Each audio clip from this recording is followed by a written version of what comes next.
everyone, thank you for joining us this afternoon. The University of Queensland acknowledges the traditional owners and their custodianship of the lands on which UQ operates.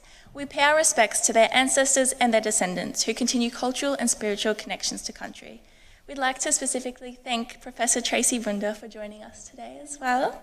And now please join me in welcoming Professor Julie Ballantyne.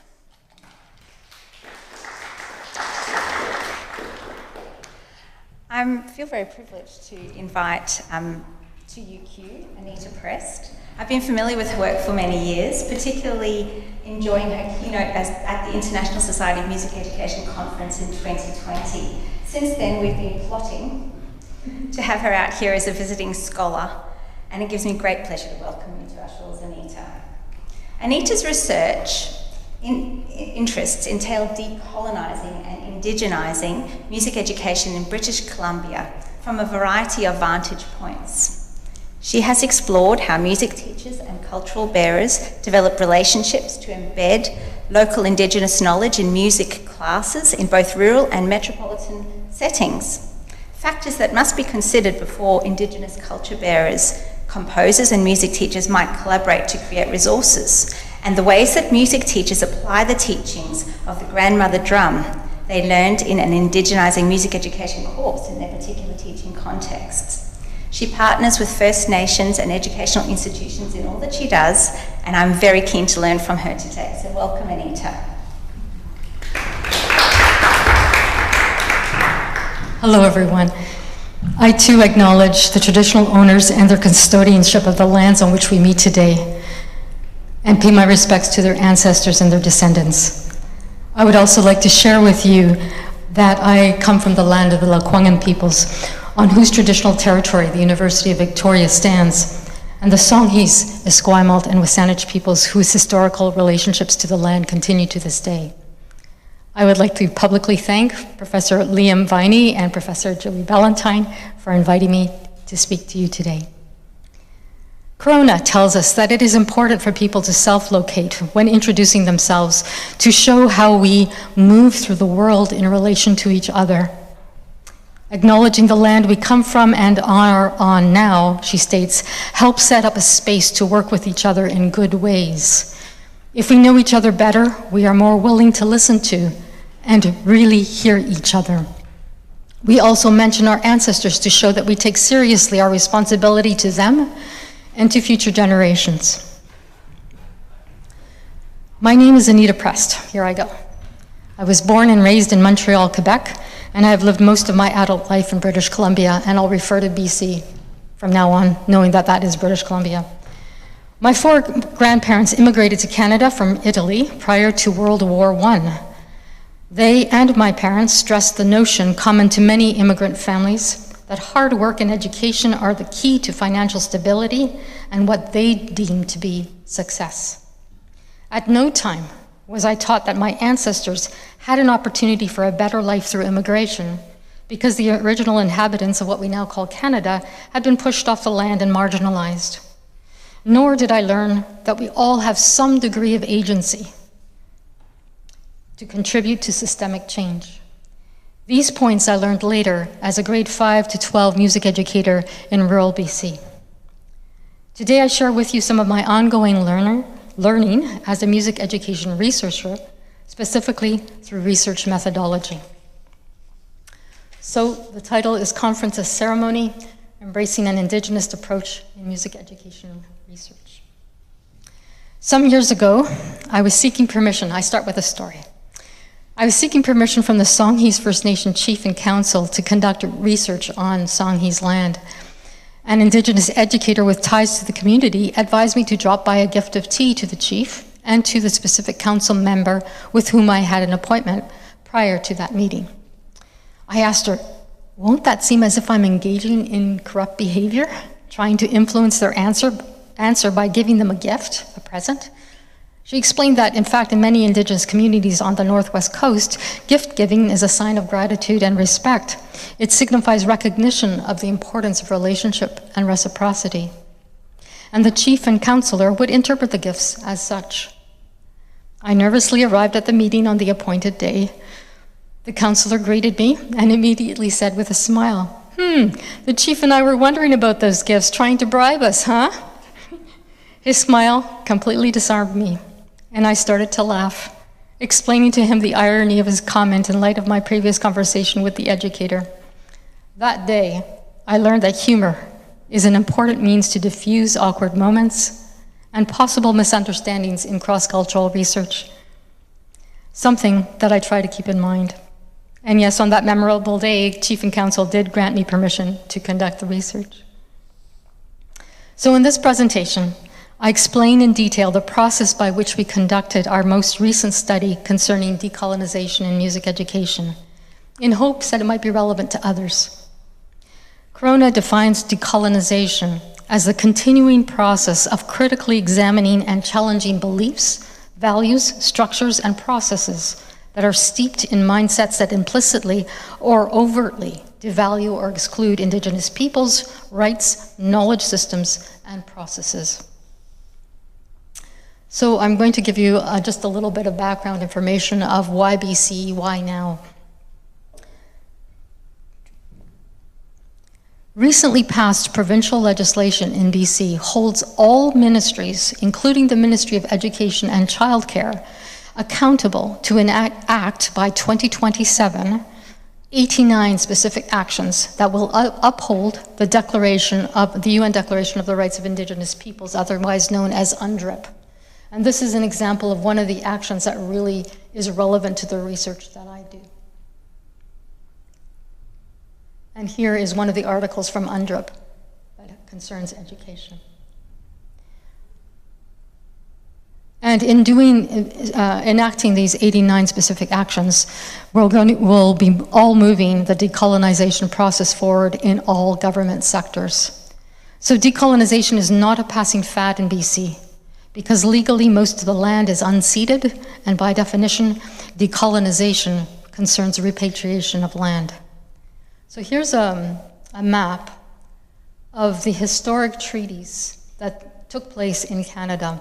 The ones that are in color are mostly friendship treaties that were done in the 1700s and 1600s that just talked about how are we going to be with each other as we're both living on this land, that you've agreed that we could be here.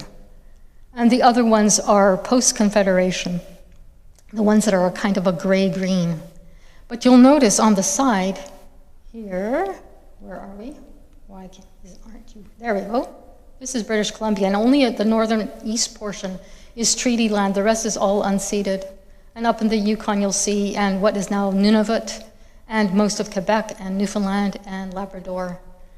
So now keep your eye on the north, and you'll see the next slide shows modern treaties. So you'll see that the Yukon, the Northwest Territories, and Nunavut, northern Quebec, northern Labrador, but only a few areas here in BC have completed modern treaties. Many are in negotiation, but they're not quite there yet. There are many more things to be considered. So that's the situation. We're unceded. Modern treaty negotiations and Supreme Court decisions slowly propel the work forward. And at this point, I would like to mention that in Canada, the word Indigenous is the umbrella term for First Nations, Métis, and Inuit peoples. And as there are more than 200 First Nations and 30 language groups in BC alone, plus the Métis Nation in BC, I use the term Indigenous throughout this presentation, but I also use more distinctions-based and localized terms whenever possible. So this is a graph of our table of all the different policies that have influenced what's going on in schools nowadays. So we already talked about UNDRIP and the DRIPA and the 89 action plans. We also have the Truth and Reconciliation Commission, but unlike, and please tell me if I'm wrong here, unlike in Australia, it was a government-sponsored initiative. In Canada, it was the residential school survivors received a large amount of money as a result of a court action. And they decided to take that money and form a Truth and Reconciliation Commission that met for many years and interviewed 7,000 survivors of residential schools. And it was in 2015 that they came up with 94 calls to action, and I believe 11 of them are to do with education. At the same time, new BC curriculum was being developed, and it survived a change of government. So we went from Liberal government to NDP government, and it's still propelled forward, which means it's a very bipartisan movement, I guess I could call it. In 2019, we had a new professional standard that outlines teachers' responsibilities to embed Indigenous knowledge in their classes and perspectives, and also First Peoples principles of learning, which are pedagogical principles. So all of these things propel the work forward. So several policies in BC affecting K-12 education, including new curriculum, First Peoples pedagogical principles, and revised teacher professional standards align with and promote decolonization processes. However, primary and secondary school music educators, most of whom are non-Indigenous, have reported being unprepared and thus unable to embed local Indigenous knowledge, pedagogies, and worldviews in their classes. And I wonder if that's similar here. They have expressed their fear of misappropriating Indigenous people's musics and of making other mistakes that might offend local community members, since many Northwest Coast First Nations songs are owned by individuals and families.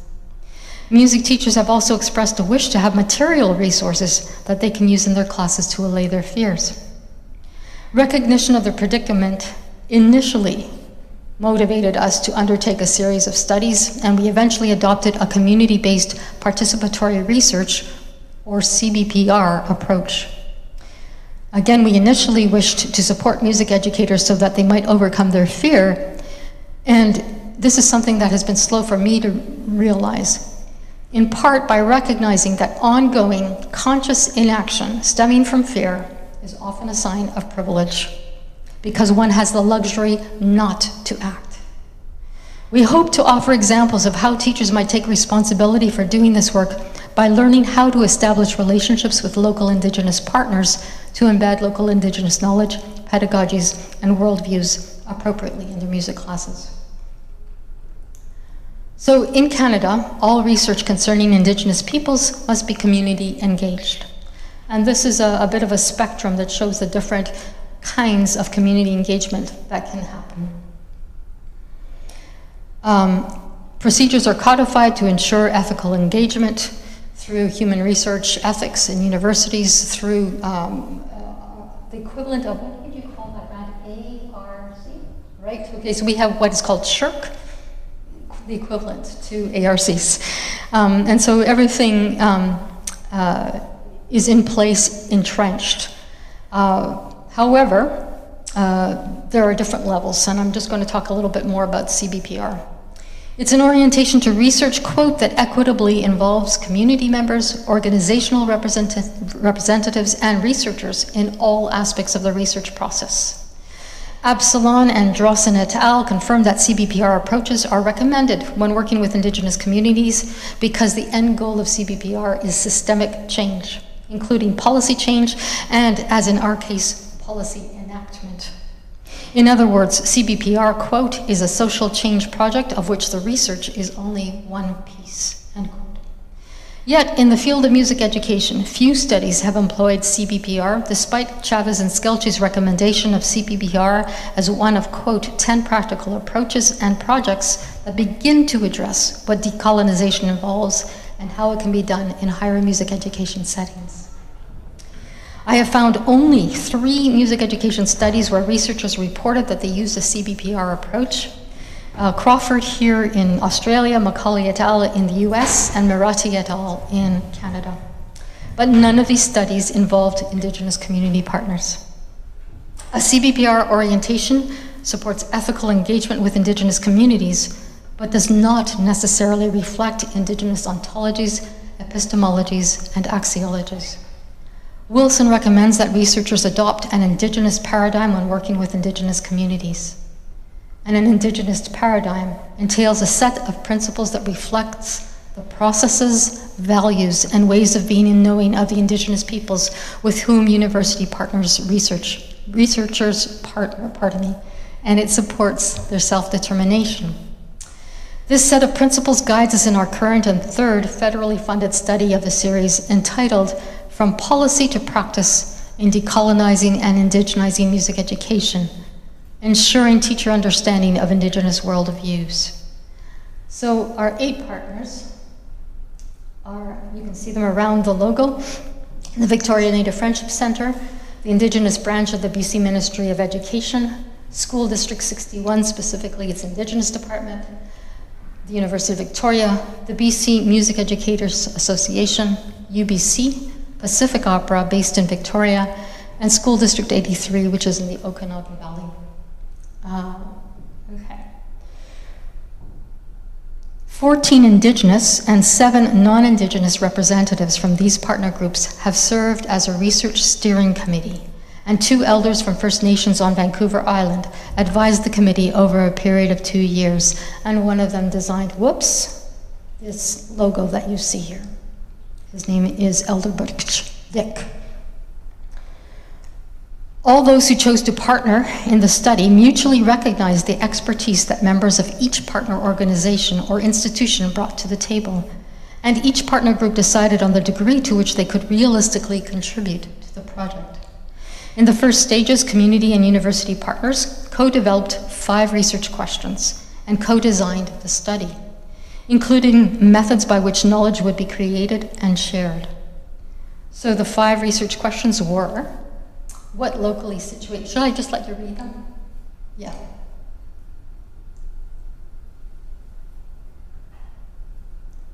Number 2.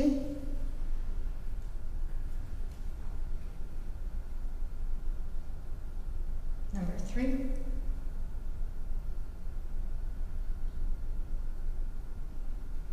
Importantly, and last.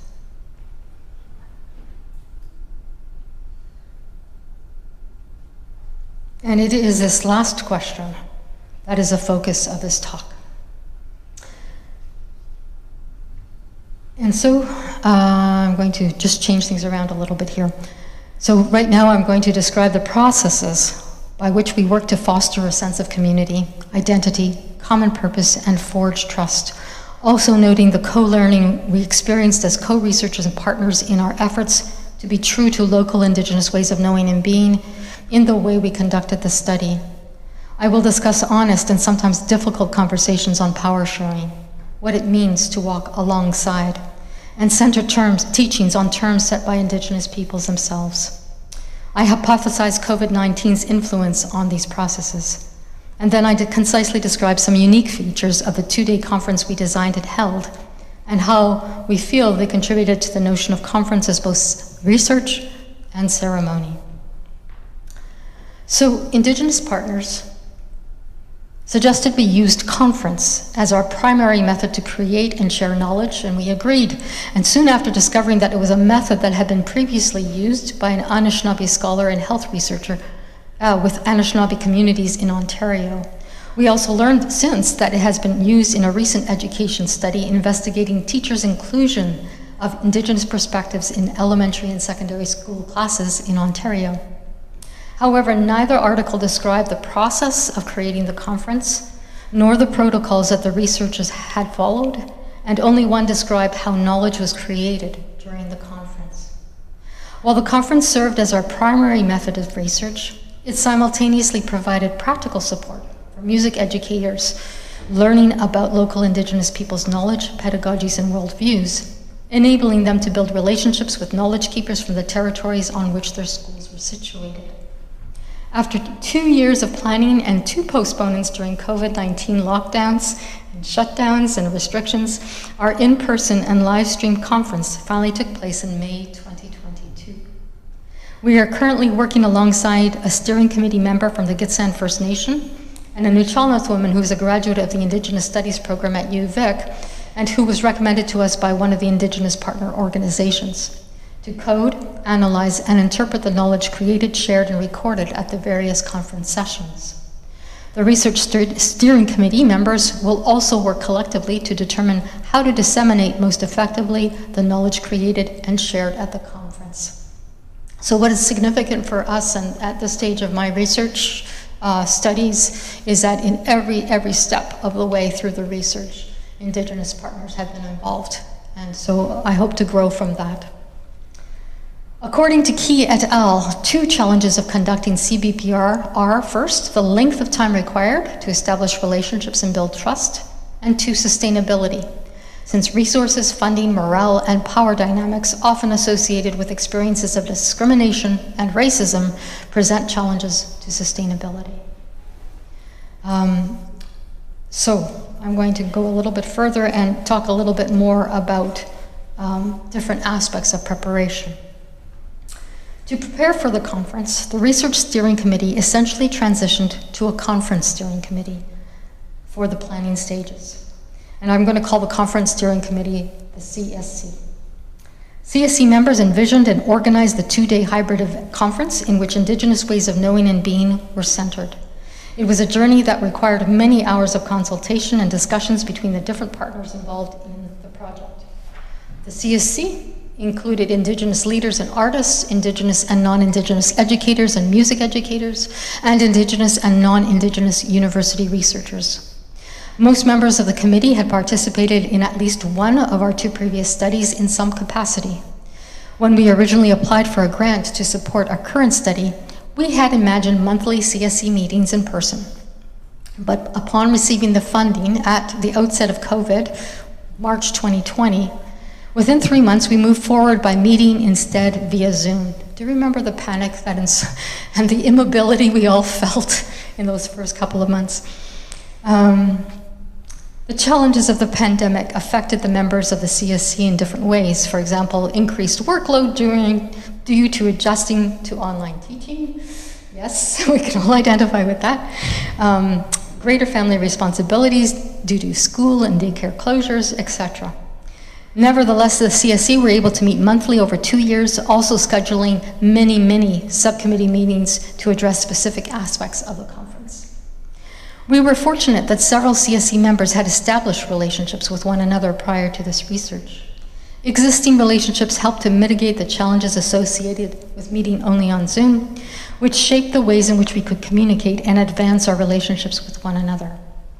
The CSC arrived at decisions through consensus building and acquired shared understandings, which took time to achieve. Krona explains why the cultural value of taking the time to build consensus is important. Coming to decisions by consensus rather than just by voting reflects the valuing of all members of a community. It requires time for everyone to have a say and to be heard. It also requires skilled negotiation, a process that also demands patience and time and encourages people to listen to, understand, and consider various perspectives. And while building consensus takes longer than a majority wins process, decisions that result from this have the potential to build stronger communities. Time is key to developing and upholding, and I quote from Wilson, the principles of relationality and relational accountability in research with Indigenous partners. Yet institutional and granting agencies have not always considered the time required to nurture such relationships in their expectations of researcher output. Nor have researchers always planned accordingly, including me. From our Western-oriented academic standpoint, we university researchers initially thought that the purpose of each 2-hour meeting would be to inform the CSC about the progress made on the different tasks that had been identified at the previous meeting, and then to receive advice on the next steps we anticipated for the following month. However, in practice, CSC members often questions the assumptions we university researchers had made and respectfully shared with us how they conceived the event differently. Several local Indigenous partners who were adept at working in cross-cultural settings explained the necessity of introducing components that were new to those of us who were non-Indigenous or not Indigenous to the local territory in ways that we could understand. Thus, we rarely covered all the points that we wished to cover at each CSC meeting. Shared understanding and or consensus do not necessarily occur within a pre-planned timeframe or a set number of meetings. Finding common bases on which all partners could agree to make decisions was time-consuming, and it led to honest but sometimes difficult conversations, which took place in a virtual environment that was not conducive to the social bonding that in-person meetings often afford, especially when you're eating food together. For example, CSC members had differing views on whether the conference was Indigenous-led or Indigenous co-led. And there was disagreement among Indigenous partners about the degree of power dimensions ascribed to either of these labels. On at least 2 occasions, one Indigenous member of the steering committee called a meeting for only Indigenous members, also informing me, as principal investigator, that the meetings would take place. These meetings provided Indigenous members with a space to discuss their various perspectives privately, and they shared the concerns and comments emerging from only one of the meetings with the rest of the committee. PANIC offers that, quote, reconciliation requires that we non-Indigenous people move forward with humility, recognizing that there need to be Indigenous spaces that are protected for Indigenous people, spaces that are not for us, end quote.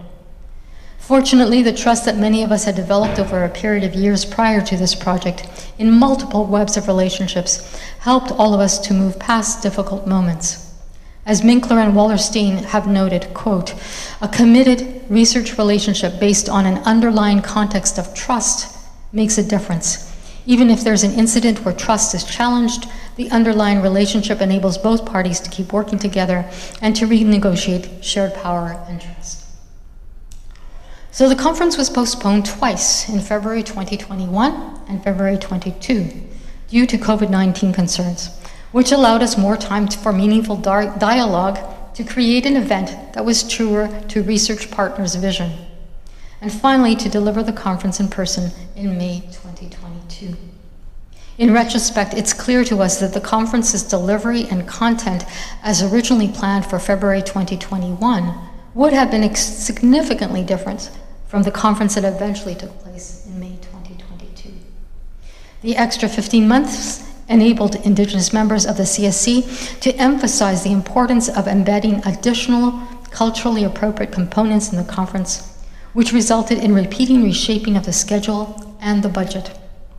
Finding more funding sources to finance these additional components was stressful for me, but we learned that the embedding of these components was both crucial and invaluable.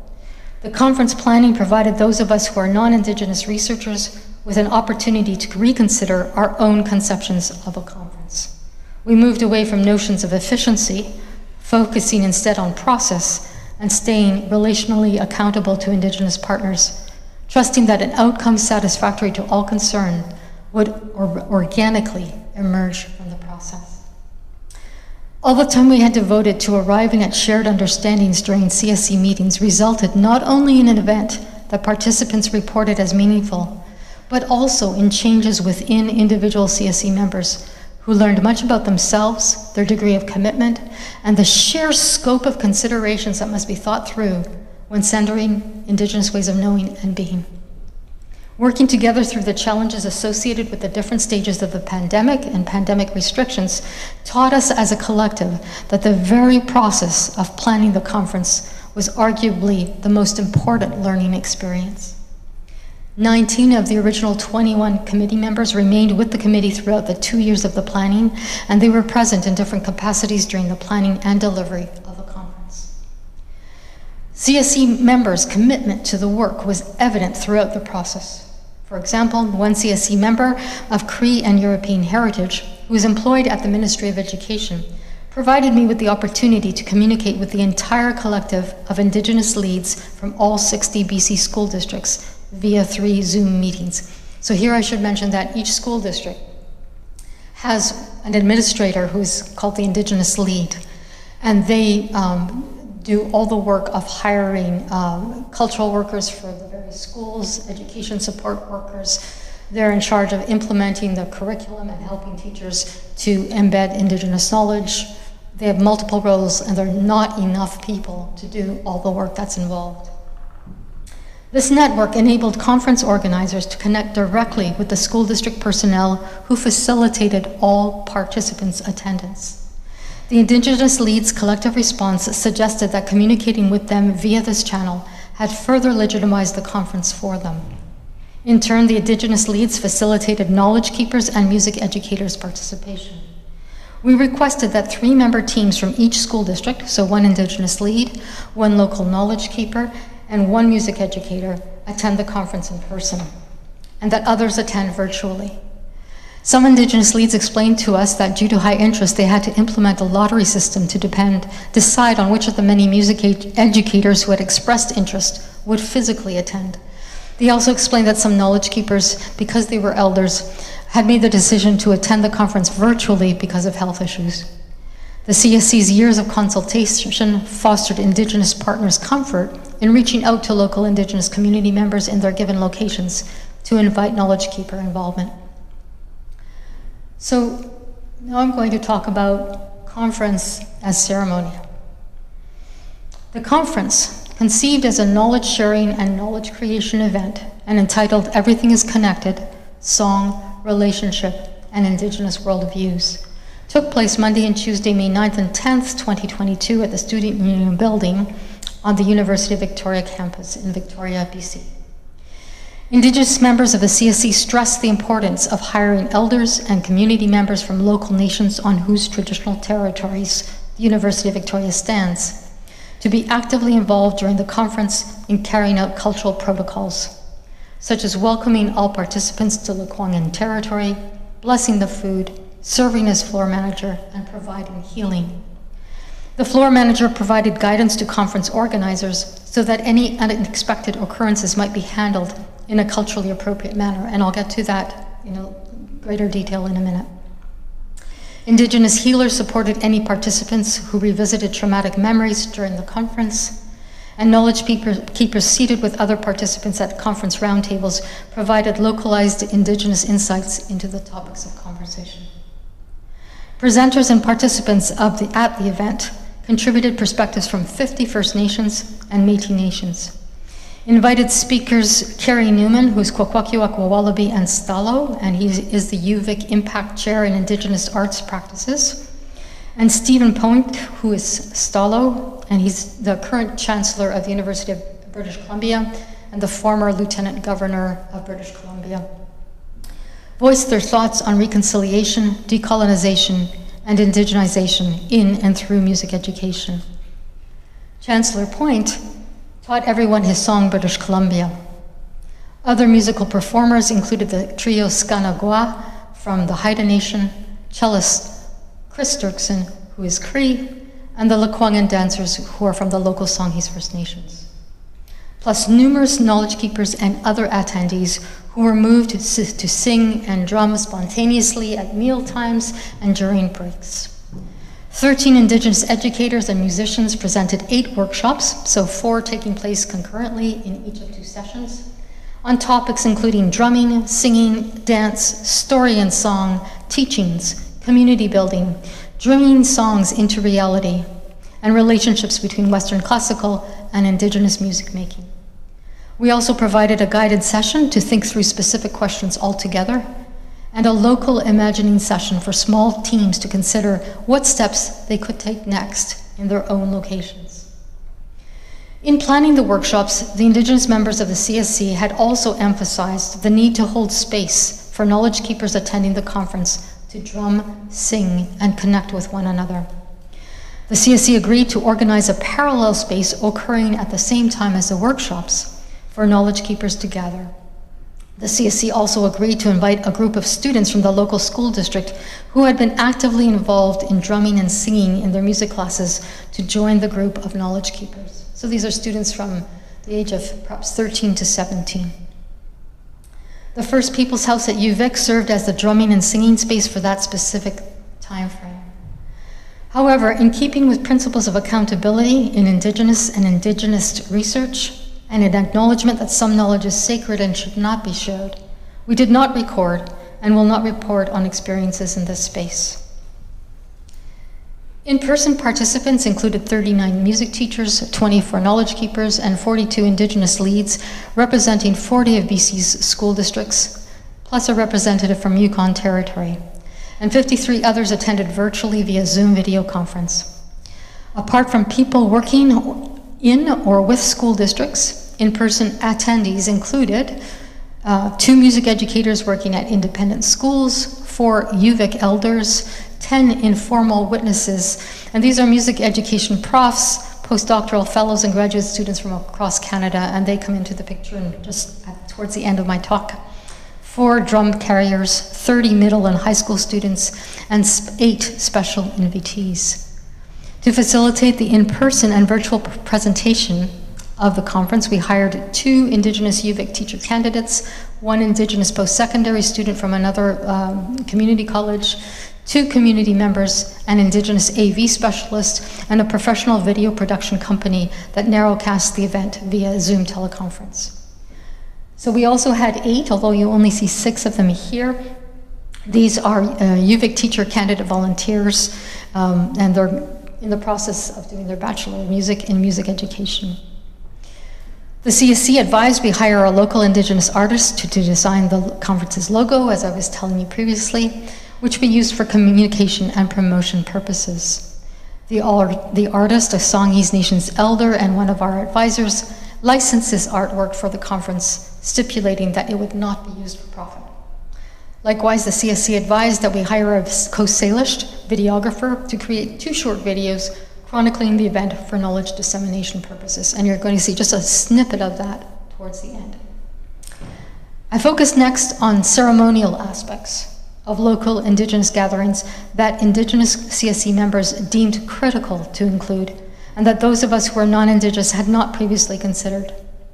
These aspects led Indigenous participants to report feeling that the conference was a culturally safe space, and non-Indigenous participants to report that they found it to be a culturally immersive experience. In the local Coast Salish longhouse tradition, a floor manager ensures that the ceremonial events flow smoothly, people are taken care of, and necessary things are said. Through the cultural liaison at the University of Victoria, we hired an experienced floor manager from the local Songhees First Nation for the 2-day event. In a meeting prior to the conference, she explained that we should have blankets, pouches, quarters, and small banknotes ready to support people should any mishaps occur. 2 accidents required individuals to be blanketed and for reparation to be made. 2 witnesses who were given quarters that's 25 cents. Do you call them quarters? No? Okay. As a symbolic gesture of payment, formally observed how people had rallied to make circumstances better for those involved. Members of the Songhees Nation explicate the role of witnesses in greater detail, and this is in the book. As a tradition, witnessing has protocols which suggest a deep respect for the act of witnessing itself. Remuneration is paid and trust is given that the witnesses will be present, pay attention, and most importantly, share the experience with others through stories and storytelling. To witness an event is not simply to be a passive spectator, but to take part in an event with active presence. The elder, who ensured that local protocols were enacted after the first accident, offered a unique analogy to explain the role of witnesses and the purpose of blanketing to all conference participants. These 2 witnesses, they are the library of this work. In the future, if anybody of our families that cares about the situation and they, the witnesses, happen to be there, they're the ones that are going to pass on what actually happened. They are the record of the works that's going on. That's part of our cultural traditions, our cultural teachings, and this is what we bring to share to each and every one of you.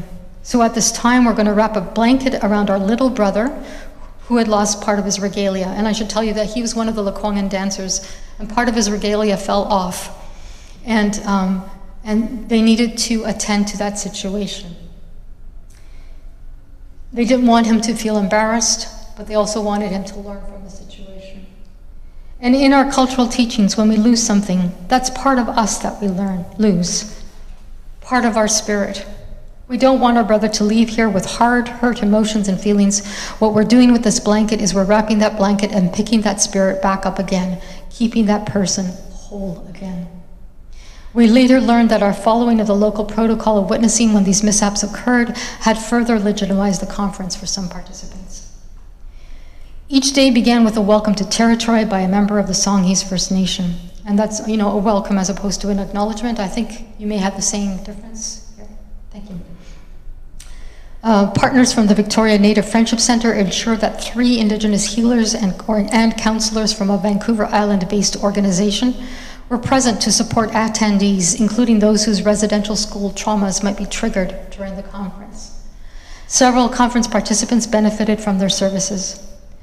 As previously indicated, we included formal opportunities to drum and sing in the program.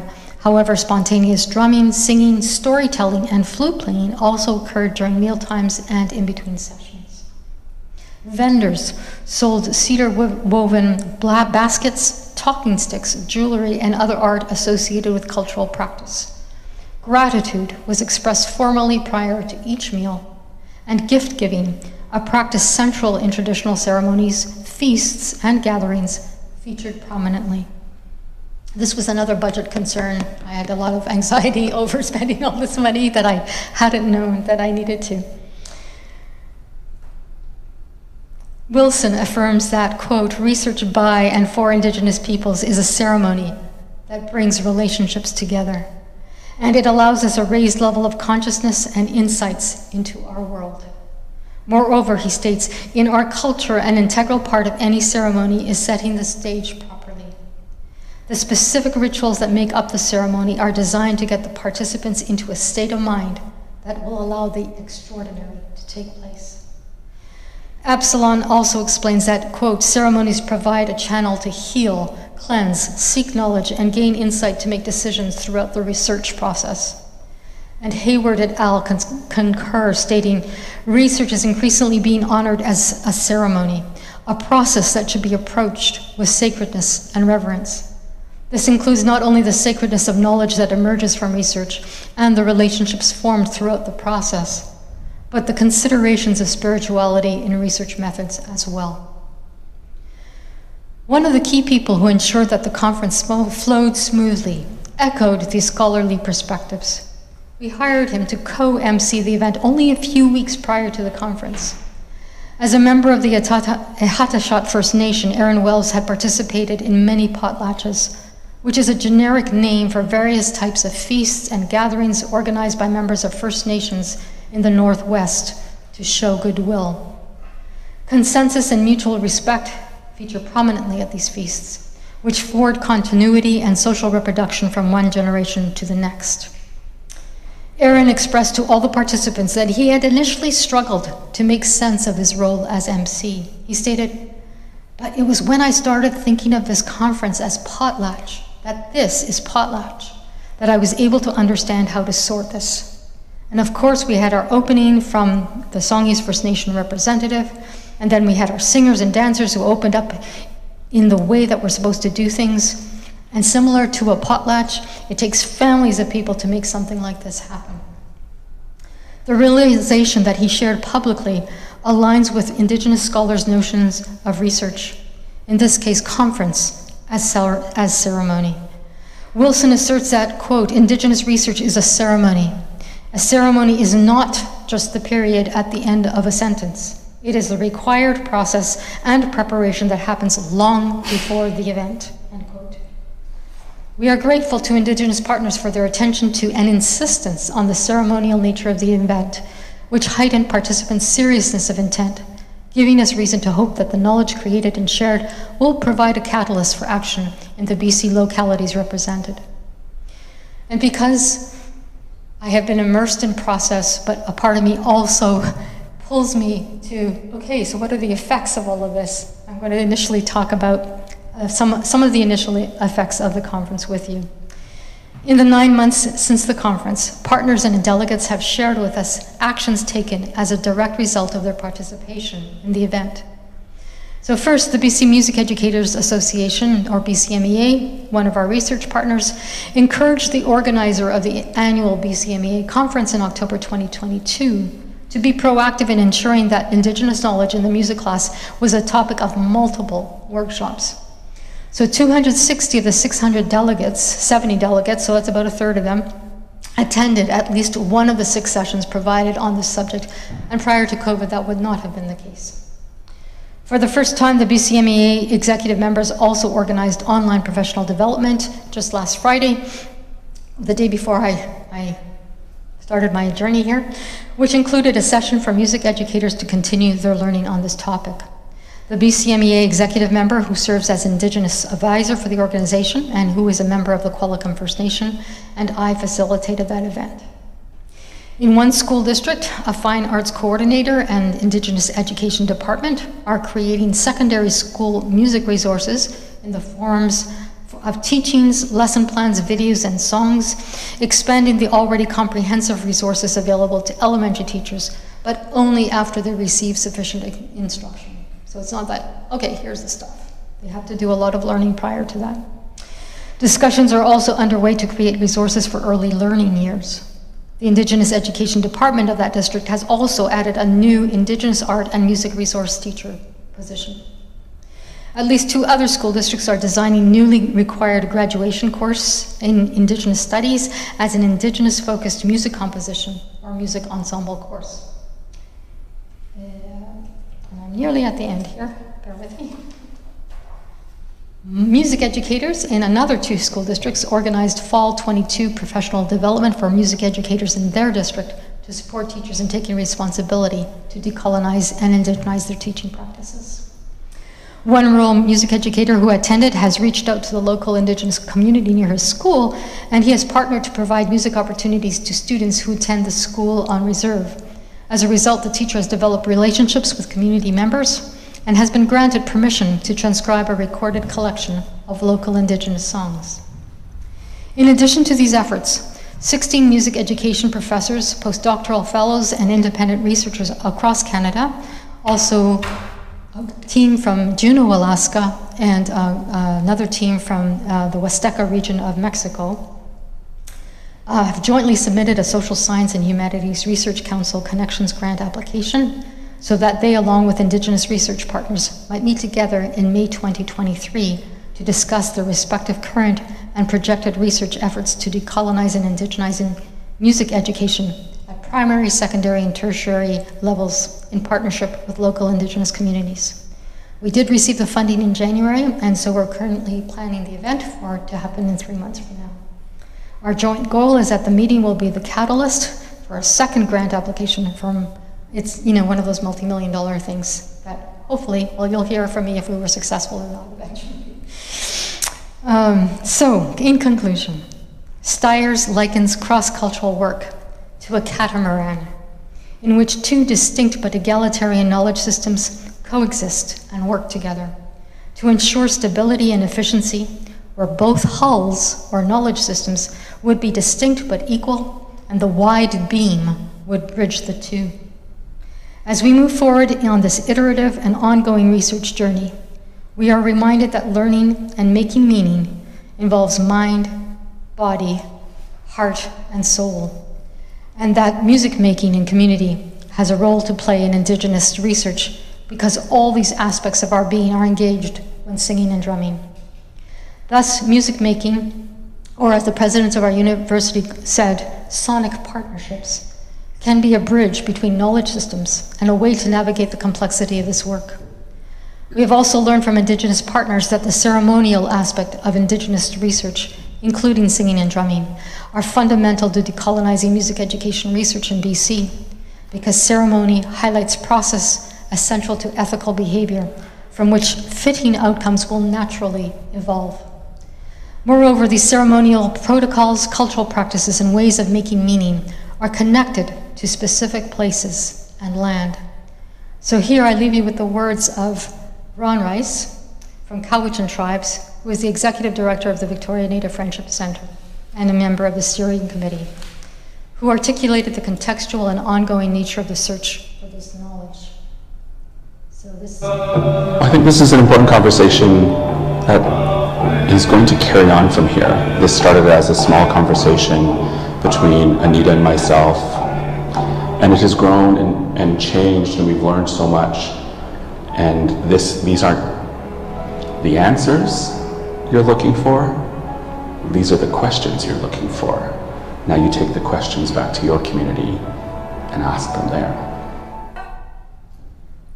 And so, I thank you so much for the privilege of speaking with you today. I'm here for 2 weeks. I would love to have conversations with you. I'd love to learn from you. And so please don't hesitate to contact me. I'm here till March the 5th. I'm available to speak to students in your class if that's what you would like, or to have a meal and conversation. There's my email. Please don't hesitate. Thank you so much.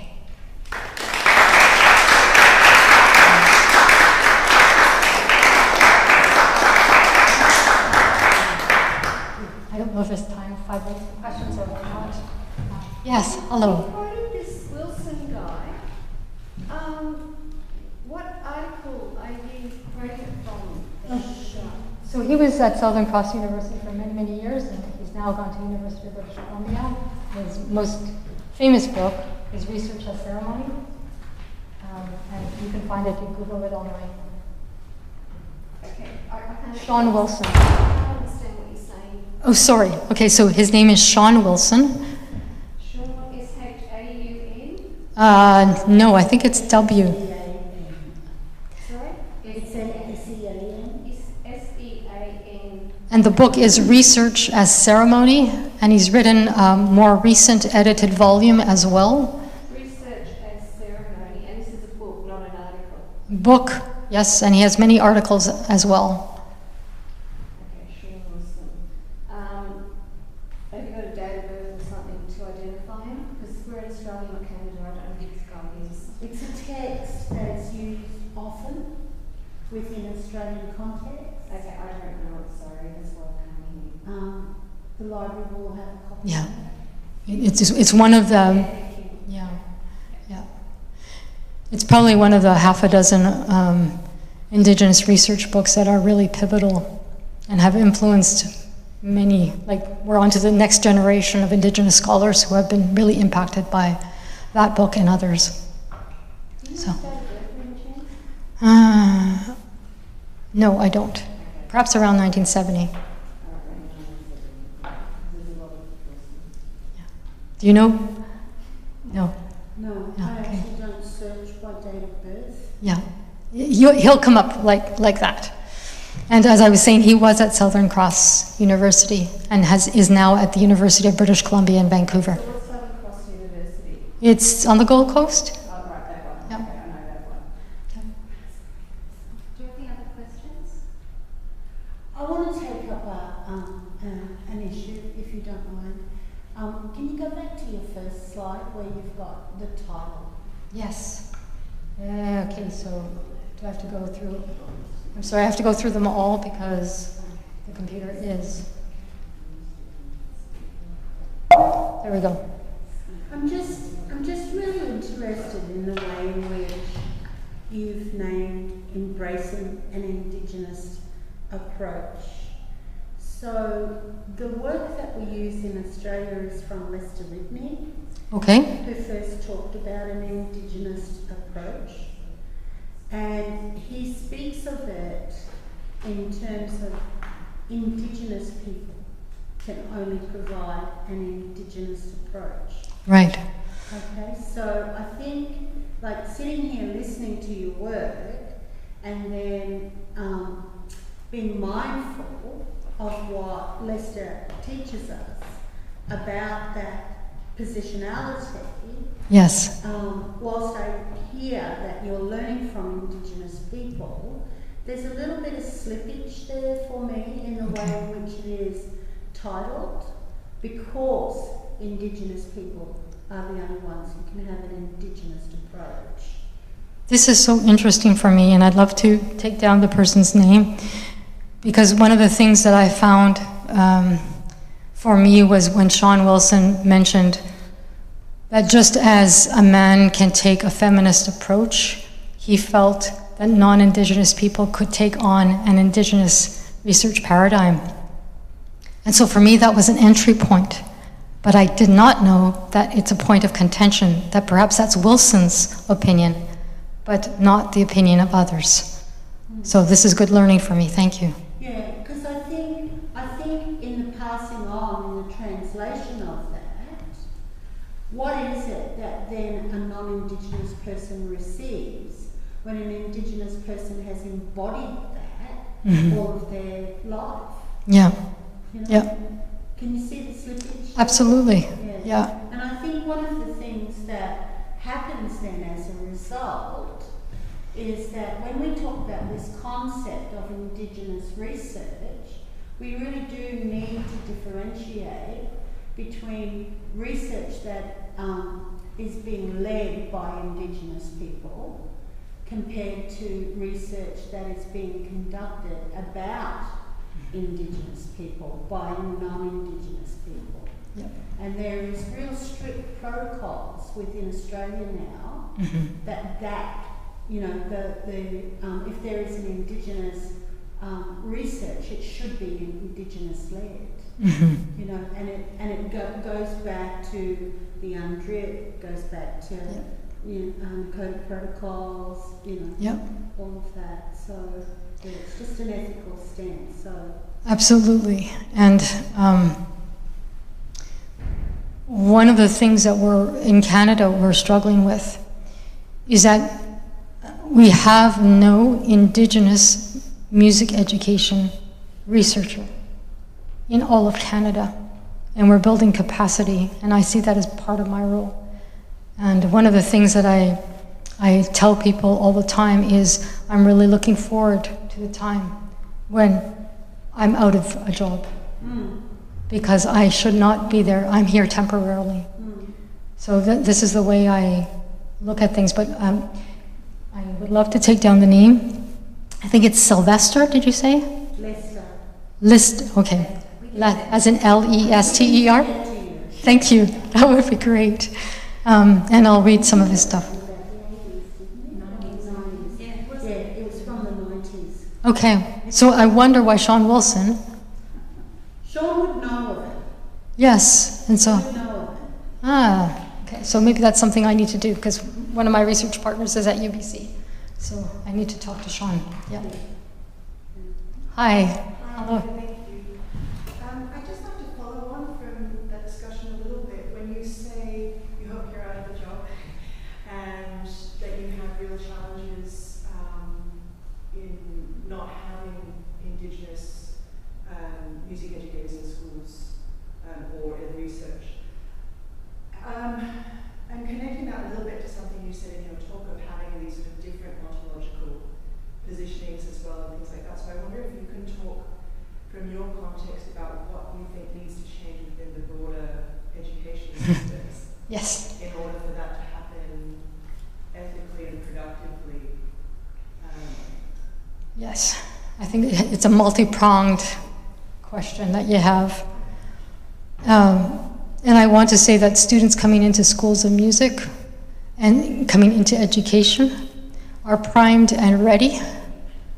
Issues of equity, diversity, inclusion, and all those, I don't know what the phrases are in Australia, but we talk a lot about IDEA and EDI in Canadian contexts. They're ready. I think it's university professors who aren't ready for the change. The very conception of what music is must be addressed. The idea that songs are sentient, that they have spirit. This is, and I understand these concepts imperfectly, but they have really helped me to realize the amount of change that we have to go through to be able to do the work properly, whether we're teaching grade 1 or, undergraduates. So that's one thing, teacher education. Another thing is a mindset of parents, the idea of relationality, and really questioning what does that mean. I think we have to come to terms with history and not say, oh, it's over. I think people really need to understand systemic change needs to happen. And that it happens in everyday moments. One of the people in my, no, I'm going to say that again. One of the people on the steering committee who's worked for the Ministry of Education and was a former music educator, she's Gitsown. She and I just wrote a chapter on Indigenous feminisms and music education. And she talks a lot of, I'm like the interviewer, and she's the person talking. And she was talking about all the moments of microaggression that happens. And so I think it's a societal change. And I don't know if I'm digressing from what you're saying in terms of all the different things that have to happen, but I think it's on many levels in many different ways. Yeah. Thanks so much, Anita. Thank you for coming and talking to us. And you're welcome to come and have some food with us and with Anita and to continue this conversation. So thanks very much, Anita.